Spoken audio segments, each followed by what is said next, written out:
नमस्कार फ्रेंड्स, आप लोग कैसे हैं? अच्छे होंगे ऐसी उम्मीद और आशा के साथ में आज का वीडियो स्टार्ट करते हैं। 12वीं के जो संस्कृत के स्टूडेंट हैं उनके लिए हम रिवीजन कोर्स यहां पर लेकर आए हैं। इसमें आपको प्रत्येक टॉपिक को मैं यहां पर बता रहा हूं मोस्ट इंपॉर्टेंट के हिसाब से और बोर्ड के एग्जाम में आने के हिसाब से आपको यहां पर बता रहा हूं। यदि आपको कोई भी टॉपिक कठिन लग रहा है तो आप हमें कमेंट में बता दीजिए, आपको उस पर हम वीडियो बना देंगे और एकदम आसानी से आपको समझ में आ जाएगा। आज का हमारा टॉपिक रहेगा रचनात्मक कार्य के अंदर है लघु निबंध लेखनम। आपको पता है कि इस बार ये नया टॉपिक जोड़ा गया है। तो मित्रों, यहाँ पर सबसे पहले तो आपको हम बता दें कि ये जो टॉपिक है ये 5 नंबर का टॉपिक है, यानी कि आपके 5 नंबर पक्के हो सकते हैं यदि आप इन छोटी छोटी बातों का ध्यान रख लेते हो तो। ठीक है, देखो यहां पर क्या है, लघु निबंध लेखनम हमारा टॉपिक रहता है। इसमें आपको लघु निबंध लिखना होता है। अब लघु से मतलब है आपको 50 से 60 शब्दों में आपको निबंध लिखना होता है। ठीक है, एक प्रकार से आप छोटा पैराग्राफ मान लीजिए इसको। अब लघु निबंध लिखने के लिए आप जैसे मान लो रट्टा लगाएं तो वो भी ज्यादा कारगर नहीं है, आप रट्टे लगा के सारे याद नहीं कर सकते। तो मैं यहां पर कुछ ऐसे तरीका बताऊंगा जिस तरीके से आप आसानी से लिख सकोगे। तो मित्रों, यहां पर सबसे पहला जो काम आपको करना है वो करना होगा आपको अनुवाद वाला, यानी कि अनुवाद काम आपको पहले सीखना होगा। इससे अनुवाद यदि आपने अच्छे से नहीं देखा है तो एक बार जरूर देख लीजिए, हमारा वीडियो है अनुवाद का, उस पर आप देखो, बहुत अच्छे से समझ में आ जाएगा आपको। और हम बहुत जल्द आपको 1 या 2 दिन में अनुवाद, कंप्लीट अनुवाद लेके आ रहे हैं। ठीक है, जो आपके बोर्ड के एग्जाम में आने वाले प्रश्न हैं उनमें से जरूर आ जाएगा, हमें पूरा विश्वास है। ठीक है, उन्हीं में से घूम फिर के आ जाएगा, किसी भी रूप में आ सकता है। तो हम आपको बहुत सारे उदाहरण बता देंगे बिल्कुल समझा करके, जिससे कि आपको आसानी हो जाएगी, अनुवाद वाला टॉपिक गलत नहीं होगा। तो अनुवाद के आधार पर ही आप लघु निबंध लिख सकोगे। आपको पता है कि निबंध लिखने के लिए कोई भी टॉपिक आ सकता है, ये जरूरी नहीं कि जो हम टॉपिक बताएंगे उसमें से आ जाए। फिर भी हम आपको 10 टॉपिक बताएंगे जो कि बहुत ही मोस्ट इंपॉर्टेंट हैं।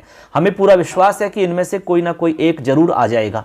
तो आपको थोड़ा थोड़ा सा उनके बारे में देख लेना है। ठीक है, अब मान लो बाई चांस 1% ऐसा हो गया कि नहीं आया, तो फिर आप फिर भी लिख सकोगे। यदि आपने ये 10 तैयार कर लिए, 10 देख भी लिए थोड़ा थोड़ा सा, तो फिर गलत नहीं होगा आपका, ये हमारी गारंटी है।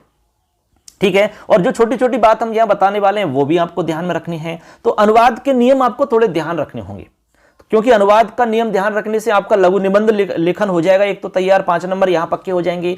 इसके अलावा अनुवाद का जो टॉपिक है वो अलग से आपके चलता है, वो भी 5 नंबर का आता है। तो ऐसे करके 5 नंबर वहां पक्के हो जाएंगे आपके। तो अनुवाद सीखने से आपको कई फायदे हैं, और जगह भी आपको फायदा मिलेगा इसका। तो ऐसे करके अनुवाद वाला वीडियो आप देखें, अनुवाद आप अच्छे से सीखें, प्रैक्टिस करें। इसकी कोई दिक्कत हो तो हमें बताइए आप। ठीक है, तो इसमें जो छोटी छोटी बातें हैं जो आपको ध्यान में रखनी होंगी उनको मैं यहां पर बता रहा हूं। देखिए, एक बार मैं आपके साथ में शेयर करता हूं कि जो जो बातें आपको ध्यान रखनी है वो कौन कौन सी बातें हैं। ठीक है, जिसके आधार पे आप अच्छे से ये टॉपिक पूरा कर सकोगे। देखो, तो देखिए यहां हम स्टार्ट कर रहे हैं। ऊपर लिखा हुआ है लघु निबंध लेखनम। ठीक है, कह रहे हैं कि कमपि विषयम स्वीकृत्य 50 से 60 शब्देषु संस्कृते लघु निबंध लेखनम। ठीक है, यानी कि कोई भी विषय आपके लिए आ सकता है, किसी भी विषय को स्वीकार करके 50 से 60 शब्दों में आपको लिखना होगा संस्कृत में। ठीक, यदि आप अनुवाद सीख जाते हैं तो आपको बहुत आसान हो जाता है ये, क्योंकि अनुवाद हम हिंदी में तो याद कर ही लेते हैं, हिंदी में तो आप सोच सकते हैं। अब उसी हिंदी के वाक्यों को संस्कृत बना दीजिए, आपका लघु निबंध तैयार हो जाएगा। देखो यहां पर ध्यान रखने योग्य बात कौन कौन सी है, देखिए। सबसे पहले 1 नंबर पे बता रहे हैं, रचनात्मक लेखन से पूर्व लेखक के मस्तिष्क में सभी बिंदु स्पष्ट होने चाहिए। बिल्कुल सही बात है भाई। जैसे मान लो कि कालिदास के बारे में ही आपका टॉपिक आ गया।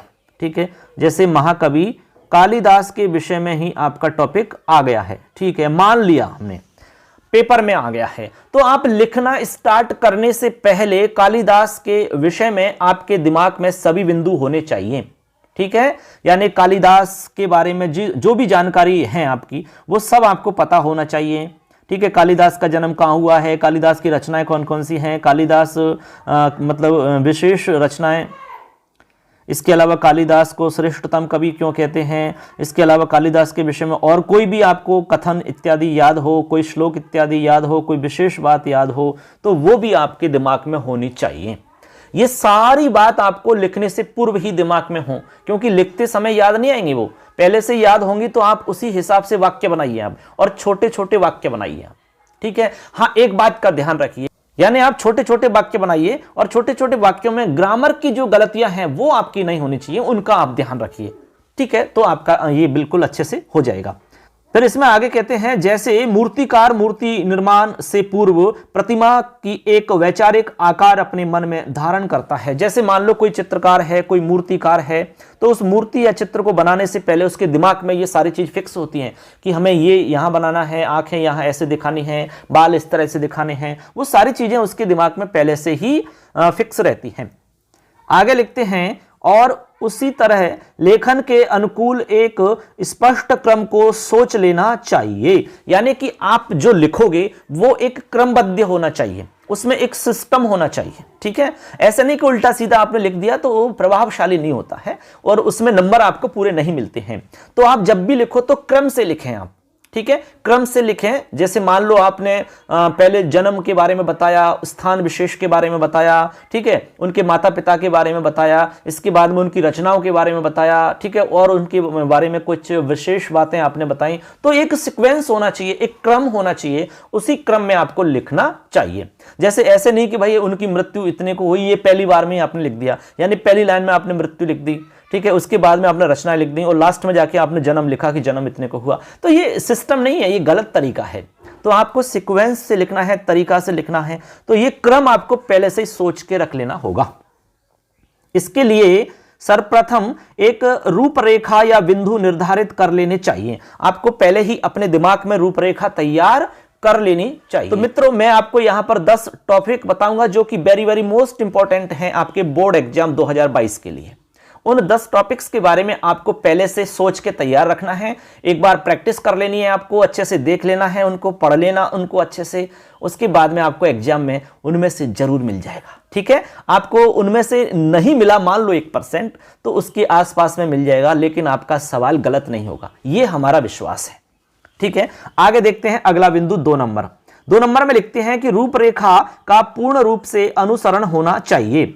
कोई भी बिंदु नहीं भूलना चाहिए। बिंदुओं का क्रम भी रूपरेखा के अनुकूल होना चाहिए। यानी जो रूपरेखा आपने बनाई है उसी के अनुरूप आपको लिखना होगा, तभी जाकर के आप 5 नंबर पक्के कर सकते हो। वैसे ये सारी बातें बहुत कठिन नहीं है, बहुत ही आसान सा काम है ये। ठीक है, जब आप एक बार प्रैक्टिस कर लोगे, एक बार इनको देख लोगे अच्छे से, तो आपके लिए बहुत आसान हो जाएगा बच्चों ये। ठीक है, और हम आपके लिए हमेशा सहयोग करने के लिए तत्पर रहते हैं, कोई परेशानी आपको नहीं होगी। YouTube चैनल पर हम आपको पढ़ा रहे हैं, इसके अलावा हमारा मोबाइल एप्लीकेशन है, उस पर भी हम आपको पढ़ा रहे हैं, उस पर भी आप क्लास ज्वाइन कर सकते हो। और एग्जाम से पहले आपको हम लाइव जरूर आएंगे एक बार, और लाइव आकर के आपको सारी परेशानियों का समाधान करेंगे। उसमें आपका एक प्रकार से उसमें शंका समाधान वाला एक हमारा सेशन रहेगा, उसमें आपके जितने भी प्रश्न हैं उनका समाधान करेंगे, और पेपर को ऑल ओवर बताएंगे हम कि आपको पेपर आखिर सॉल्व कैसे करना है। जाकर के बोर्ड के एग्जाम में आप पेपर कैसे सॉल्व करोगे, हम मॉडल पेपर तैयार कर रहे हैं, एक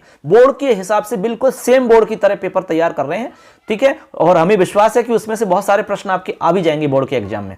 तो उस पेपर को पूरे को सॉल्व करवाऊंगा मैं लाइव आकर के कि कैसे आपको बोर्ड के एग्जाम में पेपर सॉल्व करना होगा। पहला क्वेश्चन कैसे करना होगा, दूसरा क्वेश्चन आपको कैसे सॉल्व करना होगा, तीसरा क्वेश्चन आपको कैसे सॉल्व करना होगा। ऐसे क्रम से आपको सारे प्रश्नों को मैं बताऊंगा। तो वो वीडियो और वो सेशन आपके लिए बहुत ही कमाल का होगा बच्चों, वो जरूर देखना आप। ठीक है, उसका इंतजार करना है आपको। ठीक है, आगे देखो, इसमें कह रहे हैं 3 नंबर बिंदु पे, बिंदुओं का संयोजन सहज अथवा प्राकृतिक होना चाहिए। बिंदुओं और रूपरेखा के क्रम आयोजन में कल्पना की आवश्यकता होती है। बिल्कुल सही है कि बिंदुओं का जो संयोजन है वो सहज होना चाहिए, प्राकृतिक होना चाहिए, बिल्कुल नेचुरल होना चाहिए, एकदम सिंपल होना चाहिए, सामान्य होना चाहिए। ठीक है, जटिलता उसमें नहीं होनी चाहिए। ऐसे आपको सिंपल सिंपल वाक्य बनाने हैं, साधारण बिल्कुल एकदम सीधे सीधे वाक्य बना दीजिए बस। क्योंकि काफी जांच करने वाला केवल यही चीज देखेगा कि आप अनुवाद का ज्ञान रखते हो कि नहीं, संस्कृत का सामान्य ज्ञान रखते हो कि नहीं, शब्द रूप धातु रूप इत्यादि का ज्ञान आपको है या नहीं, लेखन या रचना करने में आपकी कितनी रुचि है, लेखन रचना करने में आप मतलब कितना सिद्धहस्त हैं, इस चीज को वहां देखा जाता है। ठीक है, तो छोटी मोटी गलतियां हालांकि वहां पर नेग्लेक्ट कर दी जाती हैं, फिर भी आपको प्रयास करना है कि व्याकरण से संबंधित अशुद्धि नहीं हो। आगे देखिए 4 नंबर पे कह रहे हैं, वर्णन सर्वथा व्याकरण के दोषों से रहित होना चाहिए। इस बात को हम बार बार कह रहे हैं क्योंकि कोई भी जो चेक करने वाला होगा यदि उसको एकदम सीधे से ही गलतियां दिख जाती है व्याकरण से संबंधित, तो उसका मूड वैसे ही खराब हो जाता है, तो वो पूरी तरीका से उसको चेक भी नहीं करेगा, क्योंकि उसको पता लग गया कि भाई इसमें व्याकरण से संबंधित इतनी सारी अशुद्धियां हैं, तो इसको चेक करने का फायदा ही नहीं है, तो वो नंबर आपको दे देगा, 1 नंबर, आधा नंबर, 1.5 नंबर, जो भी देना होगा। ठीक है, तो इसलिए आपको व्याकरण से संबंधित दोष नहीं करने हैं, उसमें अशुद्धियां नहीं करनी है, बिल्कुल शुद्ध लिखना है, छोटे छोटे वाक्य बनाने हैं आपको बस। भाषा सूक्तियों, लोकोक्तियों या वाकरीतियों से सुशोभित, सरल और सहज होनी चाहिए। हाँ, आप लिखते समय उसमें कोई मान लो सूक्ति याद आ गई तो सूक्ति का प्रयोग कर सकते हो। इसके अलावा लोकोक्ति, वाकरीति, कोई भी ऐसी मतलब उदाहरण वगैरह, आप कोई भी ऐसा उदाहरण इत्यादि का प्रयोग कर सकते हो। ये यदि आप प्रयोग करते हैं तो इसमें जो आपका लेखन है वो इफेक्टिव हो जाता है, कॉफी चेक करने वाला प्रसन्न हो जाएगा और आपको ज्यादा नंबर देगा। ठीक है, ये एक तरीका होता है। तो ये आप थोड़ा सा कोशिश करें कि आप जो भी टॉपिक आप के लिए आए और उससे संबंधित आपको कोई सूक्ति इत्यादि याद हो, कोई श्लोक इत्यादि याद हो, और उसमें आप लिख देते हैं उसको अच्छे से जोड़ करके क्रम के अनुसार, तो बहुत अच्छे नंबर आपके आएंगे। ये हमारा विश्वास है और ये हमारी मतलब एक अनुभव भी है। ठीक, तो ये काम आप जरूर करें, इसको कैसे भी जोड़ें आप उसको, लेकिन उसको जोड़ें क्रम से ही। अगला हमारा 5 और लास्ट नंबर है, इसमें देखिए, वर्णन में 3 तत्वों का विशेष रूप से ध्यान रखना चाहिए। 3 बातें हैं जो विशेष रूप से आपको ध्यान रखनी है। अब वो कौन कौन सी हैं? सबसे पहले सुसंबद्धता। सुसंबद्धता का मतलब संबद्ध अच्छे से होने चाहिए, यानी उनका जो क्रम है वो एकदम सिस्टमेटिक तरीका से होना चाहिए, अच्छे से आपस में वाक्य बंधे होने चाहिए।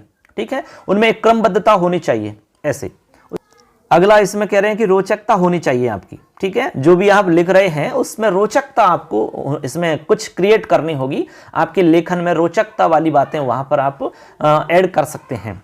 ठीक है, कोई भी उस टॉपिक से रिलेटेड कोई भी ऐसी रोचक बात हो तो वो आप वहां पर दिखा सकते हैं। आगे कह रहे हैं कि वर्णन कुशलता। अब यहां पर आपका जो वर्णन की कुशलता है वो प्रैक्टिस से आएगी, वो आप अनुभव से प्राप्त कर सकते हैं, तो वो आपकी भाषा में दिखेगी कि आप कितने कुशल हैं वर्णन करने में। जैसे कोई भी टॉपिक आ गया, उसका वर्णन करने की कई कलाएं होती हैं, अलग अलग तरीका होते हैं। ठीक है, बहुत सारे लोग तो उसको ऐसी इतनी अच्छी भाषा में उसको पिरो के रखेंगे जिससे कि पढ़ने वाला प्रसन्न हो जाएगा, खुश हो जाएगा, और बहुत सारे लोग तो सोचते रह जाएंगे इसमें लिखें क्या, क्या लिखें इसमें, कैसे शुरुआत करें, इसी बारे में सोचते रह जाएंगे। वो उसी में 10 मिनट 15 मिनट निकाल देंगे सोचने में कि भाई लिखें क्या, कहां से स्टार्ट करें, शुरुआत कैसे करें। लेकिन कुछ लोग ऐसे होते हैं, कुछ स्टूडेंट ऐसे होते हैं जो मतलब कुशल होते हैं वर्णन करने में, लिखने में। ठीक है, कोई भी टॉपिक दे दो आप उनको वर्णन करने में, कुछ भी वर्णन कर देंगे, चाहे कैसे भी काल्पनिक बातें जोड़ करके, कल्पना करके, यही तो दिमाग होता है भाई। तो कल्पना, इमेज शक्ति आपकी अच्छी होनी चाहिए, काल्पनिक शक्ति आपकी बहुत अच्छी होनी चाहिए, उसके आधार पर ही तो हम सोच के लिखेंगे ऐसे।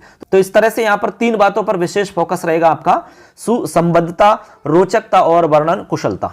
अभ्यास और कल्पना शक्ति से धीरे धीरे अभ्यास होता है। आपको पता है कि प्रैक्टिस से ही व्यक्ति पूर्ण होता है। तो आपको देखो, ये रटने से नहीं आएगा। आपको मैं एक बार वापस कह रहा हूं इस बात को कि आप रट लो 2-4 को तो उससे काम नहीं चलेगा। तो यहां पर क्या है, आपको अभ्यास करना है, उनको रोजाना देखना है आपको, लेकिन एक बार आपको अच्छे से अर्थ सहित देख लेना है। तो फ्रेंड्स, अभी आपने देखा कि लघु निबंध लेखन से संबंधित कौन कौन सी बातें हैं जो आपको ध्यान रखनी है, और इन बातों को ध्यान रख करके, इनको फॉलो करके आप अच्छे से लिख सकोगे और आप बहुत अच्छे नंबर ला सकते हो।